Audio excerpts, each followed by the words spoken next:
Now I will discuss the questions related to unit number 9, people development and environment.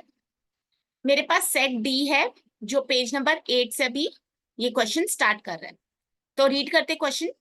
Question number 11, when were millennium development goals adopted by the United Nations. ठीक है, question पूछ रहा है millennium development goals कब adopt किए थे UN ने. तो ये भी फैक्चुअल क्वेश्चन है. फैक्चुअल क्वेश्चन का मेरा मतलब रहता है कि जिसका आंसर हमें पता है तो ही मार्क कर पाएंगे. Memory based question. ठीक है, अगर आपको पता है एमडीजीज कब आए थे तो यहाँ पर करेक्ट आंसर है ऑप्शन नंबर सी 2000. अब देखिए एमडीजीज और एसडीजीज हर बार पूछा जा रहा है, वो नेट एग्जाम हो या सेट, तो इस पर तो हमें थॉरो प्रिपरेशन करनी है. जब हम एक कॉन्सेप्ट पढ़ रहे हैं हम उसको इन डेप्थ पढ़े, क्योंकि आज क्वेश्चन सिर्फ ईयर पर आया है. कल क्वेश्चन आ सकता है एमडीजीज के अंदर कितने गोल्स थे या एमडीजीज क्यों फेल हुआ, एमडीजीज और एसडीजीज में कौन से कॉमन गोल्स है, या डायरेक्ट क्वेश्चन आ सकता है which was the 7th goal of MDGs. ठीक है, अब हमें पता होना चाहिए एमडीजीज कब आया था. तो यहाँ पर वही क्वेश्चन पूछा गया है, किसने अडॉप्ट किया, यूएन ने. ठीक है, फिर कंट्रीज पूछ सकते हैं या कौन सी कंट्री ने कौन सा इनिशिएटिव लिया. जैसे कि अगर आप रिसर्च पेपर्स लिख रहे हैं तो आपको पता होगा आजकल सारी थीम्स अक्सर सस्टेनेबिलिटी पर रहती है. ठीक है, आपके पास सस्टेनेबल व्हीकल है, आपके पास सस्टेनेबल टूरिज्म है, सस्टेनेबल बिजनेस है. ठीक है, आप ट्रैकिंग पर भी जा रहे हैं तो वो भी सस्टेनेबल है. जैसे कि ट्रैकिंग पर हम जाते हैं तो अगर वहां कचरा छोड़ के आ रहे हैं, आजकल कुछ रिस्पॉन्सिबल सिटीजन वो भी नहीं कर रहे. ठीक है, अपना कचरा साथ में लेके आएंगे. तो आप जब भी कुछ पढ़ते देखिए ऑब्जर्व कीजिए. और अभी क्वेश्चन नंबर 12 पर आते हैं जो एसडीजी से. तो देखिए एमडीजी और एसडीजी से दोनों पर क्वेश्चन है. मुझे एक सेकंड भी नहीं लगता अगर ये आंसर मुझे आता. तो मैं हमेशा बोलती हूँ एग्जाम में आपको टाइम मैनेजमेंट भी करना है. अब मुझे डेटा इंटरप्रिटेशन पर बहुत टाइम लगेगा. ठीक है, नो डाउट अगर मुझे डेटा इंटरप्रिटेशन आता है तो मुझे फुल 10 मार्क्स मिल जाएंगे.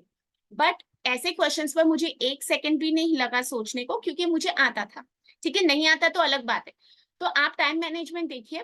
पहले अगर जो क्वेश्चन आपको लगता है इजी है उस पर टाइम बहुत कम मेरा स्पेंड हो रहा है तो वो क्वेश्चंस पहले कर लीजिए. अब जैसे सेट तो हमारा ऑफलाइन था तो आप कभी भी पेजेस पलट के पीछे आ सकते हैं, बराबर.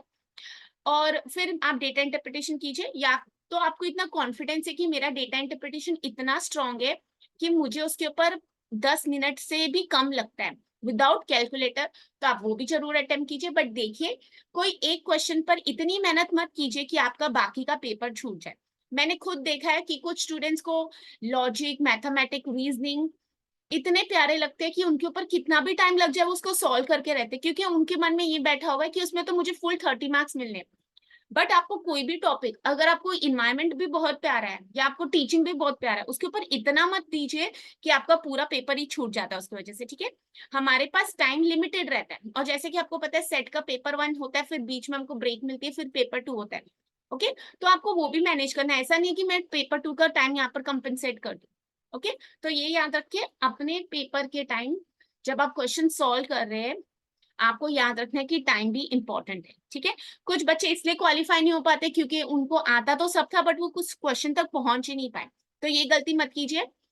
चलिए क्वेश्चन नंबर 12 पढ़ते हैं. What is the target year for achieving the sustainable development goals. Simple question पूछा है कि सस्टेनेबल डेवलपमेंट गोल्स हमको कब तक अचीव करने. तो डायरेक्ट क्वेश्चन है, factual. It is option number C 2030. देखिए अगर आपको आंसर आता है तो आपको ऑप्शंस पढ़ने की भी जरूरत नहीं पड़ती. ओके, अब इस पर हम अलग क्वेश्चंस बना सकते हैं. कितने गोल्स है 17, कब फॉर्म हुआ, किसने अडॉप्ट किया, कौन सी कंट्रीज पर मेहनत कर रही है, गोल नंबर 11 कौन सा है, एजुकेशन रिलेटेड गोल कौन सा है, या फिर मैं बोलूं एमडीजीज और एसडीजीज में कॉमन गोल कौन से थे. तो देखिए एक ही कॉन्सेप्ट से मैं आपको अलग अलग तरीके से 500 क्वेश्चंस बना के दे सकती हूँ. यहाँ तो डायरेक्ट क्वेश्चन था, कभी कभी इसके ऊपर असर्शनल रीजनिंग क्वेश्चन आ सकते हैं. ठीक है, या तो आपको मैच द कॉलम आ सकता है.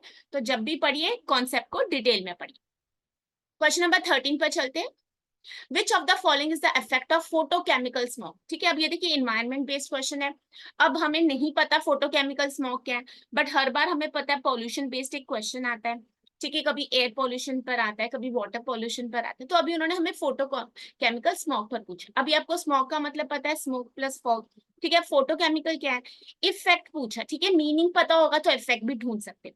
देख लेते option. Option A headache, eyes, nose and throat irritation, gastrointestinal disorder, renal disorders या बोन डिसऑर्डर्स. ठीक है, अगर थोड़ी सी कॉमन सेंस लगाइए, पॉल्यूशन रिलेटेड क्वेश्चन है. ठीक है, स्मॉग है, तो स्मॉग मैंने बोला, तो यहाँ पर मुझे लगता है ऑप्शन नंबर ए ही करेक्ट आंसर है, क्योंकि देखिए अक्सर पॉल्यूशन से या धुएं से हमारा सर दुखता है या गला दुखता है, ठीक है, तो उससे मुझे नहीं लगता बी सी डी और कहीं पर भी मैच हो रहे। ओके, आज ये क्वेश्चन पूछा है तो अब मेरी जिम्मेदारी क्या बनती है, मैं पॉल्यूशन का कॉन्सेप्ट पढ़ूं। अगर आप देखिए, अगर आपने इन्वायरमेंट सब्जेक्ट पढ़ाया है और अगर उसमें ये हमने पढ़ा है तो आंसर हमें तुरंत मिल जाता है 2 मार्क्स से।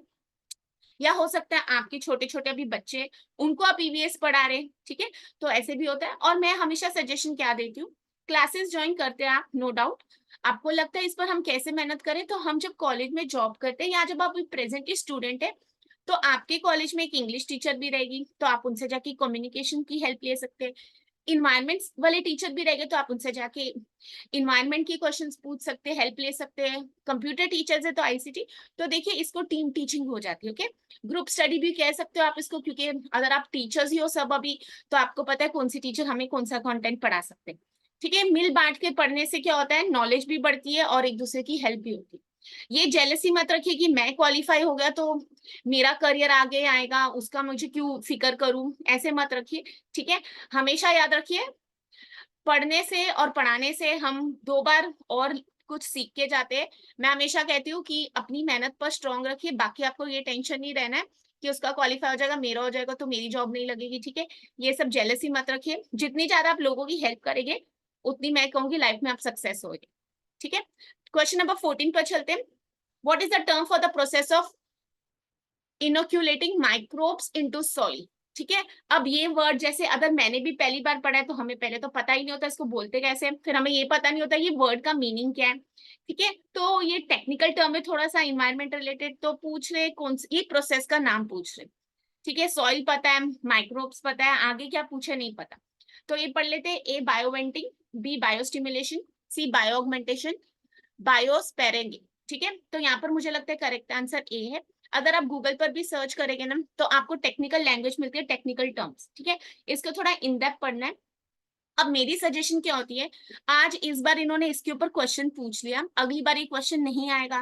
ठीक है, अगली बार ऐसे ही रिलेटेड कोई डिफरेंट क्वेश्चन आ सकता है, या तो वो पूछेंगे वाटर पॉल्यूशन है तो उसको हम क्लीन कैसे कर सकते हैं वाटर को, उसके टेक्निक्स पूछेंगे, या तो फिर हम कचरे को जला रहे हैं तो उस प्रोसेस को क्या बोलते हैं, बायोमैग्निफिकेशन क्या, मतलब there is no end to the questions और कॉन्सेप्ट्स। तो हमें क्या याद रखना है कि अगर एक क्वेश्चन से मेरे 2 मार्क्स जा भी रहे हैं तो मुझे इतना स्ट्रेस नहीं लेना है, बल्कि मुझे अपनी मेहनत इतनी बढ़ानी कि कोई ना कोई क्वेश्चन पर मैं स्कोर कर सकूं।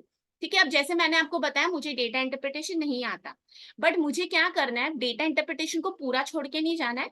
कुछ क्वेश्चंस इतने इजी होते हैं, पाई डायग्राम या चार्ट देख के आपको समझ आ जाता है कि क्या पूछ रहा है, इंक्रीज डिक्रीज, या ठीक है उसमें से चारों ऑप्शंस में से आप आंसर ढूंढ के फाइंड आउट कर सकते। तो स्मार्ट स्ट्रेटेजी लगाई, ठीक है, डरिए मत। यहाँ पर मेरे 2 मार्क्स का नुकसान हो गया, नो डाउट, बट मैं कोशिश करूंगी कोई तो टॉपिक में मैंने उसको कंपनसेट कर लिया। ठीक है, मैं हर बार बोलती हूँ मुझे जो टॉपिक्स नहीं आते उस पर तो मैं मेहनत करूंगी, बट मुझे कितनी मेहनत करनी है, और मैं अगर कोई ऐसे टॉपिक्स पर मेहनत कर लूं जहां पर मुझे पता है 100% मैं मेहनत करके रिजल्ट्स ला सकती हूँ। तो make your own strategy, my success formula is not going to work for you. तो आपको अपनी मेहनत करनी है, अपना स्वॉट एनालिसिस करना है। ठीक है, तो यहाँ पर मेरा 2 मार्क्स का नुकसान हो गया। ठीक है, लेकिन आपको कोशिश क्या करनी है, एक तो क्वेश्चन का आंसर आप अटेम्प्ट जरूर करके आएंगे। यूजीसी के अंदर हमारे पास नेगेटिव मार्किंग बिल्कुल भी नहीं है, तो आप ऐसा नहीं सोचिए कि मेरे अगर कुछ भी मार्क कर दिया तो गलत हो जाएगा, at least give it a attempt. Coming to the question number 15, which component of a solar panel. ठीक है, अब देखिए सोलार पैनल पर क्वेश्चन पूछ रहे is responsible for directly generating electric current when exposed to sunlight. ये अगर आपने कभी सोलार पैनल के बारे पढ़ा या इंस्टॉलेशन देखा है या कॉमन सेंस से आपको पता है, तो यहाँ पर करेक्ट आंसर क्या बन सकता है, मुझे लगता है यहाँ पर correct answer B semiconductor material होना चाहिए। ठीक है, इन्वर्टर नहीं है, रिफ्लेक्टर्स नहीं और बैटरीज नहीं। ठीक है, आज ये सोलार पैनल पर पूछा है, कल इसके अलावा और कुछ क्वेश्चन पूछेंगे। क्वेश्चंस के आपने जब सिलेबस देखा होगा, मैंने सिलेबस को कैसे पढ़े और इन डेप्थ कैसे समझे उसके ऊपर अपनी प्रीवियस वीडियोस बनाई है, आप मेरी प्लेलिस्ट चेक कर सकते हैं, पेपर 1 की मैंने टॉपिक वाइज बनाई है। उसमें आप देखिए, उसमें उन्होंने लिखा होता है रिन्यूएबल नॉन रिन्यूएबल सोर्सेस, तो ये वहीं से क्वेश्चन बना है। ठीक है, हमको मानने लगते हैं कहाँ से क्वेश्चन पूछते हैं, और देखा जाए तो ये कॉमन सेंस भी हो सकती है, provided you know what is solar panel. ठीक है, और कभी हमने उसको समझने की कोशिश की हो तो स्कूल लेवल पर भी पढ़ाया जाता है अब तो यहाँ पर करेक्ट आंसर है बी सेमीकंडक्टर मटेरियल। मैं बार बार रिपीट कर रही हूँ कि आंसर कीज वही रहेगी फाइनल डिसीजन जो महाराष्ट्र सेट वाले ले गए, ठीक है। तो हम एक ट्राई जरूर कर सकते हैं, और जब भी आपकी प्रोविजनल आंसर की आएगी जरूर उसको चेक कीजिए, क्योंकि अगर वहां पर आपको गलत लगता है और आपके पास प्रूफ है तो आप जरूर उसको चैलेंज कीजिए। क्वेश्चन नंबर 16 पढ़ते हैं। Environmental education is not just awareness and knowledge but it is also development of, ठीक है। जो हम ये बच्चों को इन्वायरमेंट एजुकेशन दे रहे हैं, ईवीएस पढ़ा रहे हैं, अभी नेट सेट में पढ़ा रहे हैं, अंडर ग्रेजुएट लेवल पर पढ़ा रहे हैं, पोस्ट ग्रेजुएट लेवल पर पढ़ा रहे हैं, ये सिर्फ अवेयरनेस और नॉलेज नहीं है, बट ये हम क्या डेवलप करने की कोशिश। देखिए जब आप डेवलप वर्ड यूज करते हैं ना तो आपको ऑप्शन में से समझ आएगा करेक्ट आंसर। क्या हम डीपर नॉलेज डेवलप करें, क्या हम थियोरटिकल नॉलेज डेवलप करें, प्रॉपर एटीट्यूड और प्रॉपर कॉन्सेप्ट। देखिए थियोरटिक नॉलेज तो नहीं है, प्रॉपर कॉन्सेप्ट्स भी नहीं होंगे, तो ऑप्शन नंबर ए और सी में अगर आप कंफ्यूज होते हैं तो हम क्वेश्चन की फ्रेमिंग से भी समझ सकते हैं it is development of proper attitude. हम किसी भी चीज की डीपर नॉलेज नहीं ले पाते क्योंकि हमारे पास मल्टीपल सब्जेक्ट्स होते हैं। तो इन्वायरमेंट एजुकेशन से हम सिर्फ बच्चों को अवेयरनेस और नॉलेज नहीं क्रिएट करें, हम उनका attitude develop. Once you understand what are the disadvantages of sitting full day in your air conditioner rooms, definitely आप अपना एटीट्यूड बदलेंगे, ठीक है। अभी हम जब समर सीजन, आपको पता है अभी तो हीट वेव अक्रॉस इंडिया है, तो हम कितने परेशान हैं। आप लोग एसी में रोज बैठे होंगे, ठीक है, फिर बोलेगे दिवाली पर फायर क्रैकर्स नहीं करे, बट अगर मेरा एटीट्यूड ही बदल जाएगा इन चीजों की तरफ तो डेफिनेटली उससे बहुत ज्यादा सोसाइटी में इंप्रूव हो सकता है, ठीक है। तो यहाँ पर करेक्ट आंसर होना चाहिए 16 का सी। अब देखिए इसमें हमारे कितने क्वेश्चन से, 5। पीपल डेवलपमेंट पहला था हमारा एमडीजी से, दूसरा एसडीजी से, फिर हमारा पॉल्यूशन के ऊपर था, फोर्थ हमारा मैं बोलूँ रिन्यूएबल और नॉन रिन्यूएबल सोर्सेज पर था, और फिर यहाँ पर हमारे पास था ये पूछ रहे सोलर पैनल ये सब, तो ये इस पर था रिन्यूएबल और नॉन रिन्यूएबल। और क्वेश्चन नंबर 14 तो जैसे हमको पता है वो सॉइल रिलेटेड क्वेश्चन था, ओके। और ये 16 क्वेश्चन इन्वायरमेंटल एजुकेशन, ये तो जस्ट एक ऐसा कॉन्सेप्ट था जो हमें आना ही चाहिए कि करेक्ट आंसर क्या है। तो यहाँ पर भी आपको अगर आपको एटलीस्ट 10 मार्क्स नहीं मिल रहे तो 8 मार्क्स इजीली मिल सकते थे, ठीक है। कोई भी एक टॉपिक को ऐसे मत छोड़ के जाइए बोल के ये बोरिंग है, इतना वास्ट सिलेबस है कैसे पढ़ेंगे, कहीं ना कहीं से आपको कुछ ना कुछ तो आ ही जाएगा। तो प्लीज मेहनत कीजिए और कोशिश कीजिए कि आप इस बार क्वालिफाई हो गया है। मैं इसी वीडियो में कंटिन्यू करती हूँ, अभी हायर एजुकेशन के क्वेश्चन है। तो हमारे पास क्वेश्चन नंबर 17 मेरा डी सेट चल रहा है जो पेज नंबर 10 पर है। पढ़ लेते question. Indian education system generally is divided into following periods. तो पूछ रहे इंडियन एजुकेशन सिस्टम कितने पीरियड्स में डिवाइड हुआ है। Option number A, option number B, C and D, ठीक है। यहाँ पर मुझे आंसर थोड़ा डाउटफुल लग रहा है तो मैं यहाँ पर कॉमेंट नहीं करना चाहती, बट अगर ऑप्शन नंबर ए को एनालाइज करें तो वहां पर पोस्ट इंडिपेंडेंस पीरियड दिया है, ठीक है। तो हम उसको कितना, यहाँ पर मैं छोड़ देती हूँ ऑप्शन, इस पर मुझे कमेंट नहीं करना है। अगर आपको कंफर्म क्वेश्चन पता है विद सोर्स तो प्लीज मुझे कमेंट बॉक्स में, या मुझे आप पर्सनली जानते हैं तो पर्सनली मैसेज करके बताइए। तो एज ऑफ नाउ ये क्वेश्चन पर मैं कमेंट नहीं करना चाहती। आप एनालाइज कर सकते हैं इसमें कौन सा आंसर है, ठीक है। तो हम चलते हैं ऑप्शन नंबर 18 पर। क्वेश्चन नंबर 18 पर, in correspondence education system the following things are included. अब आपको सबसे पहले पता होना चाहिए कॉरेस्पॉन्डेंस एजुकेशन क्या है, ठीक है। अभी हम आपको पता है डिस्टेंस एजुकेशन होती है, आजकल तो डिफरेंट मोड्स ऑफ टीचिंग है, ठीक है, जैसे ब्लेंडेड लर्निंग है, डिस्टेंस है, ऑनलाइन है। तो यहाँ पर हमें पता होना चाहिए कि कॉरेस्पॉन्डेंस एजुकेशन का मतलब क्या रहता है। और अगर कॉरेस्पॉन्डेंस वर्ड में यूज कर रही हूँ तो क्या वो किसी और चीज के भी साथ सेम वर्ड यूज हो सकता है, उसका मीनिंग है उसके कुछ और भी सिनोनिम्स, ठीक है। तो कॉरेस्पॉन्डेंस एजुकेशन को हम अक्सर डिस्टेंस एजुकेशन बोलते हैं। तो अगर हम जैसे यूनिवर्सिटी से पढ़ रहे हैं, क्या टेक्निकली वो मीनिंग सेम है, तो यहाँ पर हम इसको डिस्टेंस एजुकेशन के हिसाब से पढ़ के समझते हैं। Correspondence education system following things are included. Only guiding instructions. B, only solved answers through letters. Guiding instructions and solved answers. Guiding instructions, solved answers and occasional lectures. तो मेरे ख्याल से यहाँ पर best suitable answer option number D. वहां पर guiding instructions भी होते हैं, सॉल्व आंसर्स भी दिए जाते हैं और ओकेजनल लेक्चर्स भी रहते हैं, ठीक है। ऐसा नहीं होता कि आप खुद अपने ऊपर इंडिपेंडेंट हो जाते हैं या पूरा डिपेंडेंट हो जाते हैं, ठीक है। तो यहाँ पर सुटेबल आंसर है 18 का डी, कॉरेस्पॉन्डेंस एजुकेशन सिस्टम। अगली बार डिस्टेंस एजुकेशन, फिर या तो ऑनलाइन, ब्लेंडेड लर्निंग, ठीक है, फ्लिप क्लासरूम। तो ये ऐसे आप एनालाइज कीजिए कौन से टॉपिक से क्वेश्चंस बन सकते हैं। अगले क्वेश्चन पर चलते हैं। The first open university was started in 1969 at. अब देखिए उन्होंने फर्स्ट ओपन यूनिवर्सिटी बताया नहीं है, मुंबई सॉरी इंडिया में पूछ रहे, तो यहाँ पर हमें वर्ल्ड के बारे पूछ रहे, तो कितनी बार उन्होंने इंडिया का पूछा हुआ है और वहां पर भी हम गलत हो जाते हैं क्योंकि इग्नू हमें हमेशा मन में रहती है ओपन यूनिवर्सिटी। तो वो भी आप एक देखिए ओपन यूनिवर्सिटी का कॉन्सेप्ट क्या है। ओपन यूनिवर्सिटी जब आप पढ़ रहे हैं फिर आप साथ में NIOS पढ़ सकते हैं। फिर आप देख सकते हैं डीम्ड यूनिवर्सिटीज क्या है, आप पढ़िए प्राइवेट यूनिवर्सिटीज कौन सी है, पब्लिक यूनिवर्सिटीज कौन सी है, फेक यूनिवर्सिटीज कौन सी है। तो देखिए एक टॉपिक के साथ आपके कितने सब टॉपिक्स जुड़ जाते हैं। तो यहाँ पर option number B correct answer होना चाहिए, मिल्टन कीनियस इन इंग्लैंड। ये भी फैक्चुअल क्वेश्चन है, मुझे पता है तो पता है, नहीं पता तो बिल्कुल भी नहीं पता है। तो यहाँ पर मेरे ख्याल में आंसर है 19 का option number B. 20 according to Muslim system of education madrasa is suppose to, ठीक है, suppose to be the centre of. अब हमने ये न्यूज़पेपर में पढ़ते, अगर आपने बुक्स में पढ़ा है, अब यहाँ पर भी मुझे डिवाइडेड रिस्पॉन्सेज आ रहे हैं। कुछ लोग मुझे बोल रहे हैं इसका करेक्ट आंसर प्राइमरी एजुकेशन होना चाहिए, और कुछ लोग मुझे बोल रहे हैं इसका आंसर हायर एजुकेशन होना चाहिए। अगर आप गूगल करते हैं तो वहां पर हमें हायर एजुकेशन दिया जा रहा है, बट मैं हमेशा बोलती हूँ ऑथेंटिक सोर्स से रेफर करिए। यहाँ पर अगर मैं बात करूँ हमारे लॉजिक रीजनिंग के प्रमाणस की, तो अगर हमें किसी से कंफर्म करना है तो शब्दा जिसको हम बोलते हैं प्रमाण है हमारा, तो एक्सपर्ट पर बात कीजिए। तो किसी से अगर आपको लगता है कोई आपको करेक्ट आंसर दे तो वहां पर आप जरूर पूछिए। प्राइमरी एजुकेशन और हायर एजुकेशन मुझे मिक्स्ड रिस्पॉन्सेज आए, ठीक है। और अपने मुस्लिम फ्रेंड्स या जिसको आपको लगता है कि जो आपको करेक्ट आंसर दे सकता है आपके बुक्स में, उसको जरूर देखिए, ठीक है। ये देखिए वैसे तो हमें लगता है हमें ये सब कुछ पता होता है, बट जब ऐसा क्वेश्चन आ जाता है दो ऑप्शंस हमें लगता है सिमिलर है, तो यहाँ पर हमारी प्रॉब्लम होती है। ओके, तो यहाँ क्वेश्चन भी मैं आंसर के ऊपर अभी कुछ कॉमेंट नहीं देना चाहती हूँ, ये मैंने ऑलरेडी क्वेश्चंस डिस्कस कर दिया। तो अभी हम देखें एनालाइज करें हायर एजुकेशन। तो एक तो उन्होंने कहाँ से हमको पूछा है, ये था हमारे, जैसे मैं बोलूँ सिर्फ बेसिक डिवीजन है, तो ये तुम्हारी स्टार्ट है जो हायर एजुकेशन। फिर उसके बाद हमें पूछा गया एजुकेशन सिस्टम के ऊपर, ठीक है, कॉरेस्पॉन्डेंस। फिर उसके बाद हमें open university, types of universities का आप क्वेश्चन कह सकते हो, ठीक है। फिर एक इन्होंने एजुकेशन के ऊपर पूछ लिया है कि मदरसा क्या है। अगली बार कुछ और फ्रेमिंग क्वेश्चन बन सकते हैं, ठीक है। तो यहाँ पर हमारे पास कितने क्वेश्चन है इसमें भी, इसमें हमारे पास है 17 से स्टार्ट हो रहा था। या तो मैं बोलूँ इन्वायरमेंटल एजुकेशन भी हायर एजुकेशन का कॉन्सेप्ट बन सकता है क्योंकि उसी का पार्ट है वो।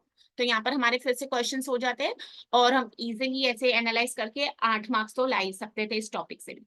देखिए सबको सब कुछ नहीं आता, बट हम पढ़ने की तो कोशिश करके जा रहे हैं, तो डिसहार्टन मत होइए। इस बार नहीं हुआ क्वालिफाई या इस बार हमने गलत आंसर्स मार्क करिए, तो आपको समझ आना चाहिए कि मैंने गलती कहाँ की, कहाँ मैं क्वेश्चन को समझ नहीं पाई, या फिर ऐसा है कि मुझे आता था फिर भी मैं गलत आंसर मार्क करके आई, या तो हो सकता है हमने क्वेश्चन को गलत समझ लिया, ठीक है। जितनी ट्रिक्स और टिप्स आप यूज कर सकते हो उसको करिए, बट याद रखिए अभी जैसे मैं आपको पढ़ा रही हूँ, मुझे लगता है 1 सेकंड में आंसर आ गया, वो एग्जाम में वैसे सिचुएशन नहीं होती। मैं क्वालिफाई कर चुकी हूँ, अब मैं पढ़ा रही हूँ, अभी आप पढ़ रहे हैं तो मेरे से कंपैरिजन करके उसमें कोई मतलब नहीं है। और अगर मैं आपको बात करूं कि मुझे लगता है कि एग्जाम में जाके मैं 3-4 बार क्वेश्चन को रीड कर पाते, ठीक है, वो भी कहीं पर होता है कि नहीं पॉसिबल है क्योंकि उतना टाइम नहीं है। तो एनालाइज की जब भी क्वेश्चन को एक बार पढ़ रहे उसको पॉज लीजिए, रुकिए थोड़ा सा और सोचिए कि मैं आंसर गलत नहीं करूं, ठीक है। नेक्स्ट वीडियो में मैं बाकी की टॉपिक पर डिस्कशन करती हूँ। अगर आपको मेरी वीडियोस पसंद आ रही है तो आप मेरी वीडियोस को लाइक शेयर और सब्सक्राइब जरूर कीजिए, अपने फ्रेंड्स के साथ शेयर कीजिए, और मुझे प्लीज बताइए कि आपको कौन से टॉपिक पर वीडियोस चाहिए, तो मैं जरूर उस पर आगे जाके वीडियोस बनाऊंगी। आप मेरी प्लेलिस्ट चेक कर सकते हैं पेपर 1 और पेपर 2 की, और कुछ मैंने अभी आंसर की इस पर बनाई है, और मैंने रिसर्च पर भी एक प्लेलिस्ट बनाई है। अगर आप पीएचडी स्टार्ट करने वाले हैं या आपको बेसिक रिसर्च पेपर की आउटलाइन क्या है या हम उसको कैसे स्टार्ट कर सकते हैं, हमें पेपर्स कहाँ से डाउनलोड करने हैं, हमको कैसे स्टार्ट करना है, तो उसकी मैंने थोड़ी सी वीडियोस बनाई है रिसर्च की प्लेलिस्ट में, आप वो जरूर चेक कीजिए। और मैं हर सेशन में ये बार बार बता रही हूँ कि अभी यूजीसी के हिसाब से 2024 में वो नोटिफिकेशन आ चुका है कि PhD will be on the basis of net examination, तो इसको अभी इग्नोर नहीं कीजिए, ठीक है, क्योंकि आपको नेट के बेसिस पर ही पीएचडी, तो आपके दोनों करियर मतलब दोनों करियर पेट अब तो नहीं रहेगा, तो नेट और हमारी पीएचडी दोनों करियर व्यू पॉइंट से बहुत इंपॉर्टेंट है, तो इग्नोर नहीं कीजिए, पढ़िए। वैकेशन में थोड़ा सा पढ़ लीजिए, इस बार घूमने नहीं जाएंगे तो अगली बार क्वालिफाई होके 2 बार घूम के आइए। तो अभी से हम पढ़ सकते हैं, जून में हमारा अटेम्प्ट आएगा, फॉर्म्स रिलीज हो जाएंगे नेट के, तो हमें पता लग जाएगा डेट कब है, और अगर आपके पास 1 मंथ है घर में बैठ के आराम से पढ़िए, ठीक है। I wish you all the best, फिर मिलते हैं नेक्स्ट वीडियो में।